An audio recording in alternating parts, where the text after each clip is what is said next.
Bonjour, je m'appelle Natalia et j'effectue des recherches sur les langues parce que je suis sûre que notre langue mère commune détient la clé pour réveiller nos gènes dormants. Si l'homme utilise tous ces gènes, il pourra maîtriser des capacités perdues telles que la télépathie, téléportation, contrôle des éléments et la régénération des organes. Dans cette vidéo, je vais résumer mes découvertes sur 7 ans. Elles concernent les langues russes et arabes. Commençons par l'alphabet arabe. Le voici. On remarque tout de suite qu'il y a des triples et des doubles de lettres semblables, et puis quelques lettres simples. Qu'est-ce que cela vous rappelle? Je ne sais pas pour vous, mais j'ai tout de suite eu l'image d'un cobra. Là où il y a 3 lettres, c'est une capuche. Là où il y a 2 lettres, c'est le corps. Et là où il y a une lettre, c'est la queue. C'est pourquoi je pense que les Arabes ont développé une ligature. Ils semblaient enrouler les lettres en une boule de serpent. Et regardez ce qui s'est passé. Regardez de bas en haut. D'abord, des points sont en bas. Au fur et à mesure ils montent, on regarde de droite à gauche comme les Arabes. Puis en haut, ils vont dans des nouvelles lettres, les remontent et enfin vont à la première lettre. Que représentent ces points? Montée du poison, production de semences. Je pense qu'il s'agit d'un schéma d'activation de l'ancienne énergie Tsi, comme on l'appelle les Chinois, ou Kundalini, comme l'appellent les Hindous. Cette énergie dort comme un serpent dans la région de coccyx et lorsqu'elle est activée, elle monte dans tout le corps et sort par la couronne, faisant sortir le corps astral du corps physique. C'est ce qui arrive quand une personne meurt. Mais après la mort, la conscience d'une personne ne peut plus rentrer dans le corps. Alors que si une personne apprend à contrôler cette énergie au cours de sa vie, elle pourra maîtriser des techniques telles que la téléportation. Je vous en dirai plus dans une autre vidéo. Mais revenons à notre serpent. Je pensais que les lettres devaient refléter les organes par lesquels l'énergie devait monter. J'ai regardé le schéma des organes d'un serpent et j'ai fait de telles correspondances. C'est ainsi que je comprends la voie de Kundalini. Les 5 dernières lettres montrent le plan de sortie. La dernière montre une entité qui est née pour se connaître. Ici, c'est une noix, rousse en arabe ou gousse en russe, un animal que l'on retrouve souvent dans les contes de fées russes et qui est homonyme du nom du peuple russe. Les dernières lettres montrent non seulement le plan pour lever la Kundalini, mais aussi le plan pour la vie de notre Wa. Et en effet, de tout être général, nous sommes créés pour voler. D'abord, nous sommes un spermatozoïde, puis un embryon se formant dans un zygote ou un œuf, ou un cocon, puis l'œuf se casse, s'ouvre, et notre ver s'envole. Il devient un papillon. Le voici le programme de la vie d'un ver, d'un oiseau, d'un homme ou d'un univers. Et maintenant, passons en revue des organes. Alors, j'ai écrit les correspondances telles que je les vois aujourd'hui. D'abord, énergie passe par les intestins jusqu'à l'estomac. Vous voyez que l'estomac est un intestin avec un verre à l'intérieur. Puis, elle monte par la vessie jusqu'au foie, puis les poumons, thymus, cœur, la peau. Elle passe par l'œsophage, la trachée, la gorge, monte à travers les dents et sort par le haut. Je pense que chaque organe donne une branche à une certaine famille de langues qui s'est développée précisément à partir de l'arabe comme langue mère. Dans une des vidéos suivantes, je prouverai que tous les dieux grecs avaient l'origine arabe. Pour définir exactement quelle famille de langues correspond à quel organe, il faut bien connaître la langue correspondante. Et pour l'instant, je ne peux déterminer que quelques branches en fonction de mes connaissances. Donc, les dents. Ici, nous voyons 3 lettres, B, T et Z. Elles sont typiques pour l'anglais et la famille germanique. B, c'est le début des Britanniques, le peuple fondateur de la Grande-Bretagne qui est venu de l'Europe du Nord. Et puis, il y a T et S qui forment le mot tous, dents. La gorge se compose de 3 sons du gorge, J, R et H. J'ai entendu de tels sons chez les Juifs et les Arabes. Les Juifs commencent par G et la gorge en hébreu c'est gron. L'œsophage c'est latin. Leur peuple formatrice s'appelait les Doriens. Et l'œsophage dans leur langue se prononçait comme oesophagos. La première lettre consonne est S. Viennent ensuite les lettres R et Z, lettres russes.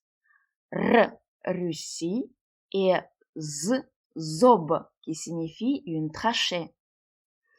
Du thymus, nous pouvons voir qu'il s'agit de la Turquie, vestige de l'Empire ottoman. Puis, le reste, je suis sûre que la règle fonctionne. Mais il faut travailler avec les gens qui connaissent le hindi, le chinois et le persan. Rappelons-nous que l'alphabet arabe nous donne l'idée que les pays sont une sorte d'organe. Mais pour l'instant, faisons attention au fait que l'alphabet ne ressemble pas seulement à un serpent, mais aussi à une clé. Et c'est avéré que c'est la clé pour l'alphabet russe. Depuis 7 ans maintenant, je fais des recherches sur l'ancien alphabet russe Boukvitsa. Il est composé de 49 lettres. Aujourd'hui, les Russes utilisent que 33. Chaque lettre de cet alphabet a son propre nom et ses propres images, qui sont soit synonymes, soit homonymes. J'ai donc présenté les images des lettres en français. La légende dit que cet alphabet cache le secret du contrôle de la réalité. Si tu connais des mots clés, tu peux modifier la matière. Après une longue analyse et 2 ans d'études à la faculté physico-chimique, j'ai pu rassembler toutes les lettres en une seule histoire logique, dans laquelle aucune image de la lettre n'a été modifiée. Cette histoire est un sujet à part, mais maintenant je dirais seulement que chaque lettre représente une étape dans le développement de la conscience humaine, le cercle du samsara. La première ligne sont des réflexes, la seconde, les sentiments, la troisième, c'est la compréhension du bien et du mal. La quatrième, c'est l'enseignement de la parole. La cinquième est la compréhension de sa mission sur Terre. Sixième et septième sont les qualités humaines les plus élevées, telles que la compassion, le pardon, le sacrifice de soi-même pour que les autres vivent. La Boukvitsa s'est présentée à moi non seulement comme une structure de cette chakra, mais aussi comme un modèle de notre ADN, la molécule qui contient nos gènes. Les gènes ne sont rien d'autre que les qualités d'une personne. Le discours d'une personne reflète ses qualités. C'est alors que j'ai eu l'idée que l'information contenue dans les gènes pouvait être déchiffrée par le langage. Les informations contenues dans nos gènes sont écrites à l'aide de 20 acides aminés, dont chacun forme de 1 à 6 codons. Ici, vous voyez, un acide peut former 1, 2, 3, 4 et 6 codons. Les codons, c'est les éléments constitutifs de l'ADN. Je pensais qu'il était nécessaire de correspondre d'une manière ou d'une autre ces acides aminés à des lettres de l'alphabet. Mais il y en a 49 lettres dans Boukvitsa et que 20 acides aminés. Et à ce stade, toutes mes tentatives n'ont abouti à rien. Je n'ai pas vu la règle par laquelle il serait possible de faire la correspondance. Lorsque l'alphabet arabe est devenu clair pour moi, cette connaissance est venue. L'alphabet arabe est devenu la clé pour décoder l'information ADN à travers le langage. Il m'a donné l'idée principale qu'un mot peut être formé par des consonnes. Les voyelles ne sont pas écrites. La plupart des mots arabes sont formés avec 3 consonnes et ils sont à la base de toute la famille des mots avec ces lettres. Puis, j'ai découvert que des centaines de mots russes ne révélaient leur sens que s'ils étaient lus du droit à gauche et traduits en arabe. Ce sujet est digne d'une vidéo indépendante, mais pour l'instant, je dirais seulement que j'ai décidé de travailler uniquement avec des consonnes pour déchiffrer l'ADN. Au total, il y a 24 consonnes dans Boukvitsa. Et depuis environ 1000 ans, les Russes n'utilisent que 20 lettres. 20 lettres et 20 acides aminés. Je les ai distribués selon le principe le plus simple. Le même principe selon lequel Mendeleïev a distribué les éléments chimiques. Le poids. La toute première consonne correspond à l'acide aminé la plus légère et la toute dernière lettre à l'acide le plus lourd. Voilà le tableau. J'ai chargé les informations dans un programme informatique, téléchargé un exemple de chaîne ADN à partir d'une base de données ADN et reçu une chaîne de consonnes qui devait être transformée en mots.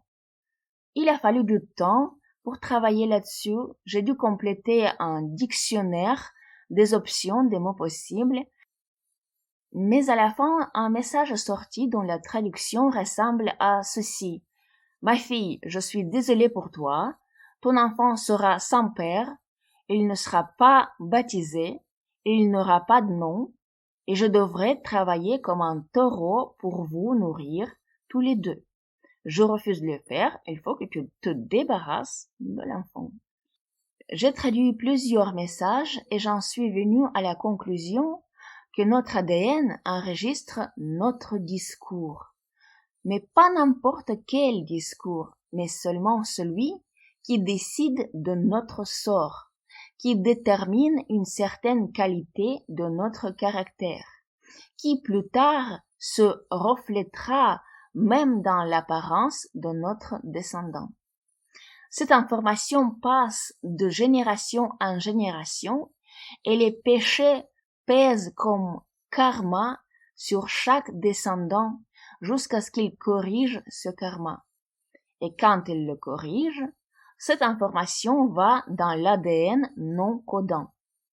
Ainsi, l'ADN non codant contient ce qu'on a corrigé et ce qu'on a oublié. Soit dit en passant, selon le message d'ADN que j'ai déchiffré, quelle que soit la part que vous prenez, vous pouvez déterminer qu'il appartient à une personne quand il a une particularité.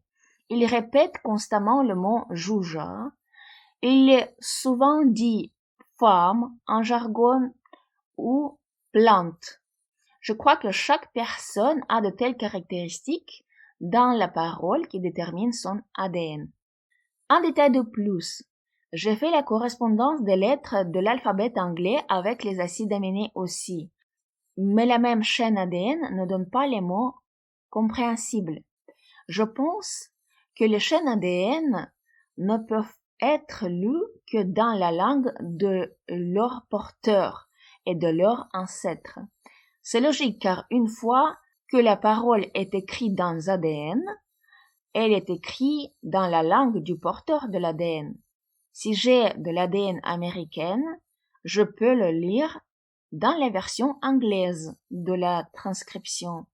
Si cet Américain a des ancêtres russes, une partie de ADN sera lue en codage russe. Le déchiffrement du code ADN est d'une grande importance. Les gens pourront analyser leur ADN et comprendre leurs problèmes, leurs maladies et les corriger à travers le langage, en arrêtant de répéter certains mots ou introduisant certains mots dans leur discours. Le déchiffrement de l'ADN n'est pas la seule découverte que j'ai faite avec l'alphabet. Revenons à notre position selon laquelle les pays sont les organes. L'hypothèse Gaïa existe depuis longtemps, ce qui suggère que la Terre est un organisme vivant, car elle est capable de maintenir l'homéostasie, d'avoir la même température corporelle, c'est-à-dire la vitesse de rotation autour de son axe et du Soleil, quels que soient les événements arrivant dessus. Il existe deux lois védiques principales, dont la première est que l'extérieur est le reflet de l'intérieur.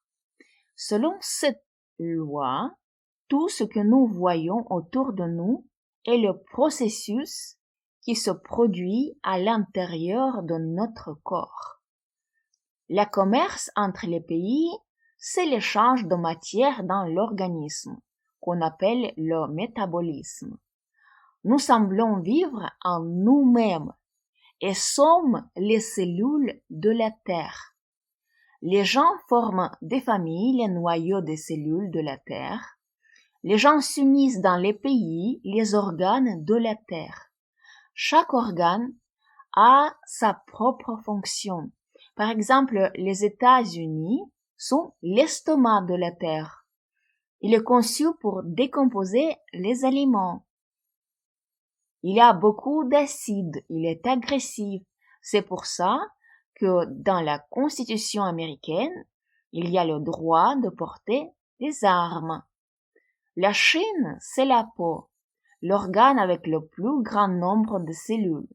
Il a une interaction directe avec le Soleil, de sorte que les cellules se sont adaptées à la lumière directe du Soleil. La France, c'est la langue. La cuisine française est un patrimoine de l'UNESCO. Le français est reconnu comme la plus belle langue du monde.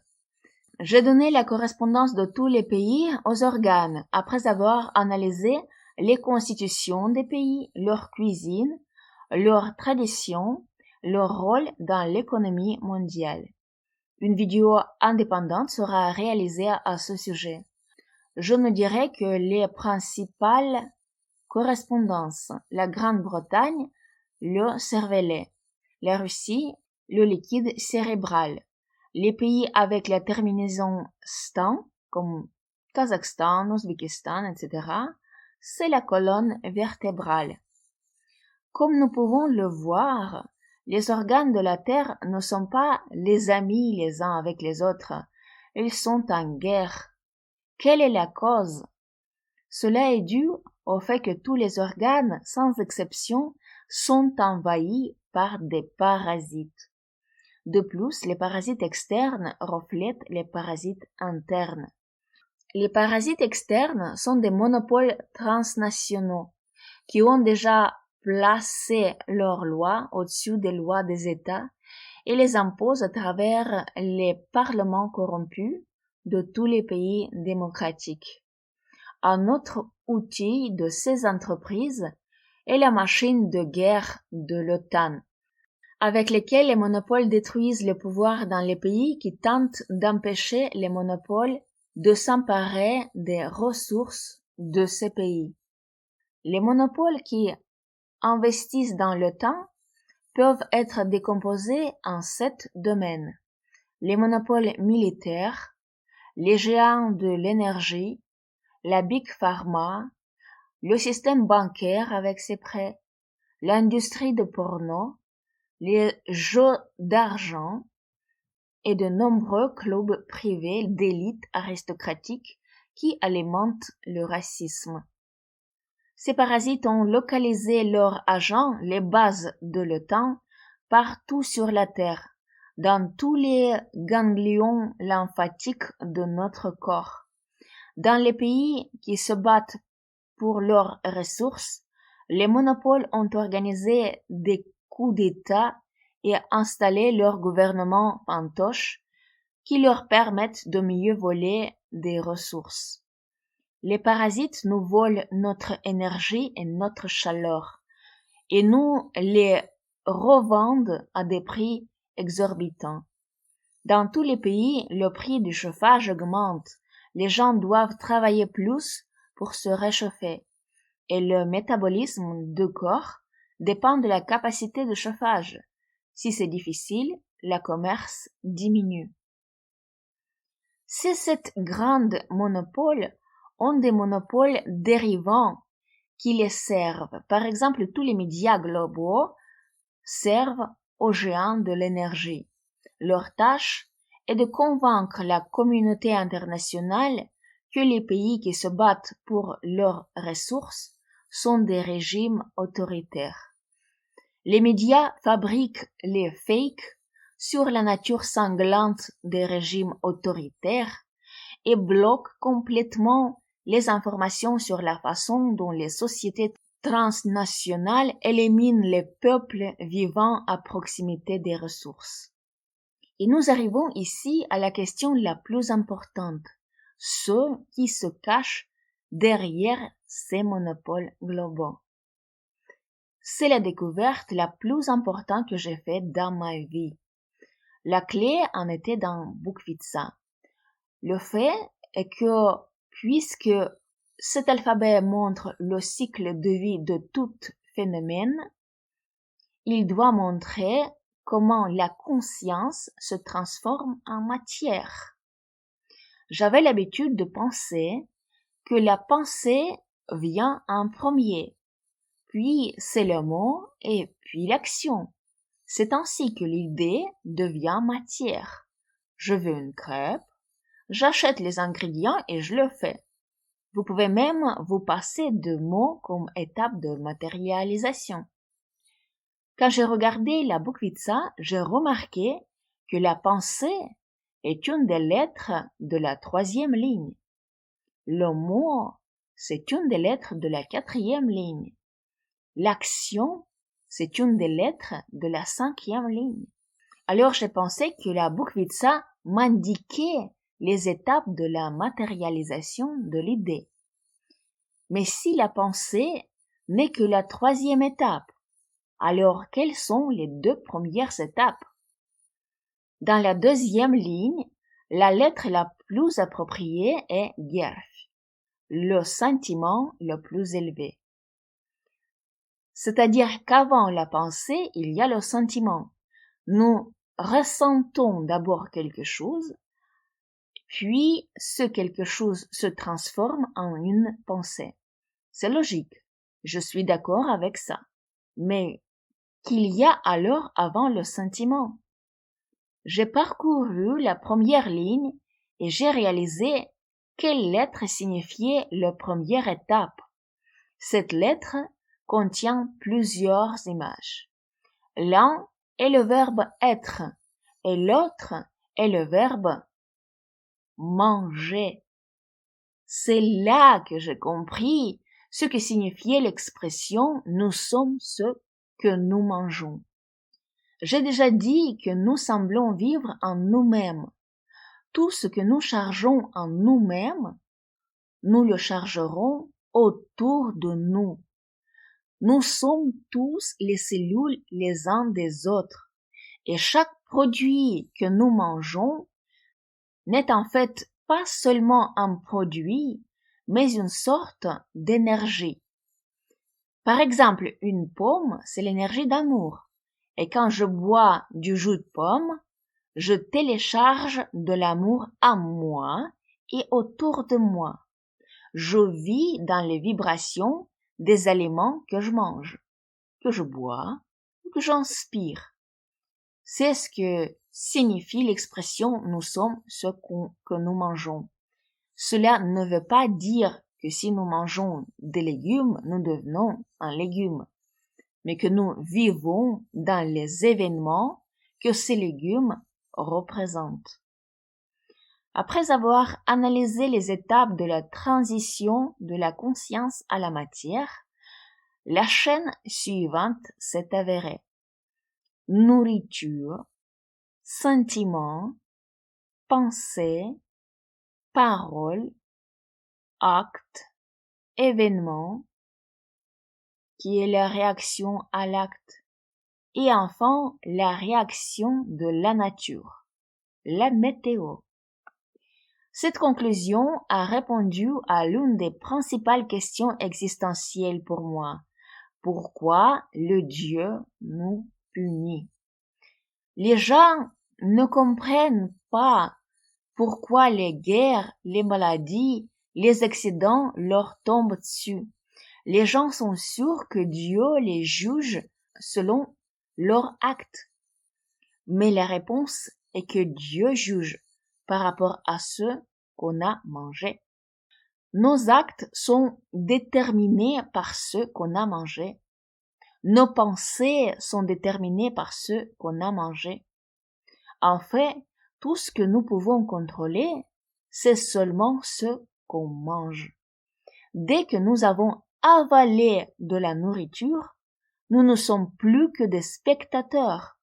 Nous regardons simplement comment cette nourriture se manifeste dans notre réalité, avec des pensées, avec des actes, avec des événements. Nous pouvons résister à ces événements, mais si nous avons chargé des événements en nous, ils se réaliseront, quoi qu'on fasse. Si le nombre critique du peuple d'un pays a consommé le poids critique de l'énergie de la guerre commencera. Lorsque j'ai réalisé cela, j'ai commencé à réfléchir sur la nature des produits. Et cela veut dire à quelle qualité humaine ils correspondent. Depuis 7 ans, mes camarades et moi vérifions la nature des produits. Et maintenant, le tableau ressemble à celui-ci. Comment je suis arrivé à ces conclusions mérite une vidéo séparée, mais maintenant il est important de voir l'essentiel. Les produits acides conduisent à des événements négatifs et les produits alcalins à des événements positifs. Je vais maintenant expliquer les principales dispositions du tableau. C'est la bouquetza, mais tournée un peu différemment. Sur la diagonale de A à IJ, il y a 2 produits par lettre. C'est parce que chaque lettre a un côté clair et un côté obscur. Péché mortel est la bienfaisance. Dans la lettre A, il y a la colère comme côté obscur et humilité comme côté lumineux. Au début de la route, on est en colère, mais à la fin, nous nous humilions. Il est très important de comprendre pourquoi la viande correspond à la colère. La viande contient de l'adrénaline, l'hormone de la peur et de la colère. Lorsqu'un animal est tué, il libère de l'adrénaline et en remplit toutes ses cellules de son corps. Les gens mangent de la viande pleine de l'hormone de la peur et de la colère. Le corps humain lui-même produit suffisamment d'adrénaline. Par conséquent, l'adrénaline qu'une personne reçoit de la viande est une adrénaline supplémentaire. C'est lui qui est la masse critique qui mène au conflit et à l'agressivité. Et au niveau global, cela mène à des guerres. Les mangeurs de viande soutiennent toujours que les plantes veulent aussi vivre, mais il n'y a pas d'adrénaline dans les plantes. Ils ne produisent pas d'adrénaline, donc manger les plantes n'amène pas à la guerre. Seul le fait de manger de la viande charge la guerre. Les gens doivent comprendre cela s'ils veulent survivre. Dans la deuxième lettre, on voit le café comme énergie de jalousie et la citrouille comme l'énergie de la grâce. Vient ensuite la gourmandise incarnée par le sucre et la pureté incarnée par la moutarde, puis la vanité exprimée dans l'alcool et l'amour enfermé dans la pomme, puis l'avidité exprimée en lait et l'espoir exprimé en chou, puis la luxure exprimée dans les œufs et la foi exprimée dans les navets, et enfin la nuit exprimée en sel et la gloire ou sainteté exprimée en betterave. J'expliquerai certainement ces correspondances dans une des vidéos suivantes. Maintenant, je vais me concentrer sur deux détails. Le lait se tient à deux endroits, en tant que connaissance et en tant que l'avidité, ainsi qu'un œuf et du sel. Quel est le problème? Dans la première moitié de notre vie, une personne a besoin de ces produits, comme de la viande d'ailleurs. Parce que la première moitié de la vie, une personne doit comprendre ce qui est bon et ce qui est mauvais, consommer des mauvais aliments, avoir une expérience amère afin de ne pas faire des erreurs plus tard. Initialement, le corps produit des enzymes qui décomposent le lactose, mais pendant la vieillesse, il arrête de les produire. Ainsi, le lait, qui était utile au début de la vie, devient une source de toxines. La même chose avec les œufs. Le mauvais cholestérol apparaît. La même chose avec le sel. Ils sont déposés et sont à l'origine des maladies. Le deuxième détail, c'est l'alcool. Il est ici en tant que représentant des drogues en général, y compris la nicotine. Il est nécessaire que les personnes qui fument, boivent et consomment des drogues comprennent que non seulement elles tuent les cellules de leur corps, mais qu'elles téléchargent cette énergie autour d'elles, cette énergie de la vanité, et en d'autres termes, de nazisme. Il est important de comprendre que si nous fumons ou buvons, ce n'est pas obligatoire que nous devions vaniteux, mais que nous téléchargeons autour de nous les événements liés à la vanité. Nous téléchargeons les politiciens qui appellent à tuer une race des peuples. Nous téléchargeons les régimes nazis. On voit donc qui se cache derrière tous les monopoles mondiaux. Derrière eux sommes nous. Nous nourrissons les péchés capitaux, la colère, l'envie, la gourmandise, la cupidité, la fornication et le découragement. Nous qui mangeons les produits animaux, du sucre, du sel, nous qui fumons et buvons de l'alcool. Ce n'est qu'en arrêtant de consommer ce produit que nous pouvons desserrer l'emprise des monopoles mondiaux et empêcher une troisième guerre mondiale. C'est la mission de chacun de nous et c'est le combat très difficile car il faut renoncer à ces habitudes. Si vous êtes proche de ce dont je parle, et que vous vouliez en savoir plus, abonnez-vous à ma chaîne et je vous parlerai en détail de mes recherches. Merci d'avoir regardé et à bientôt.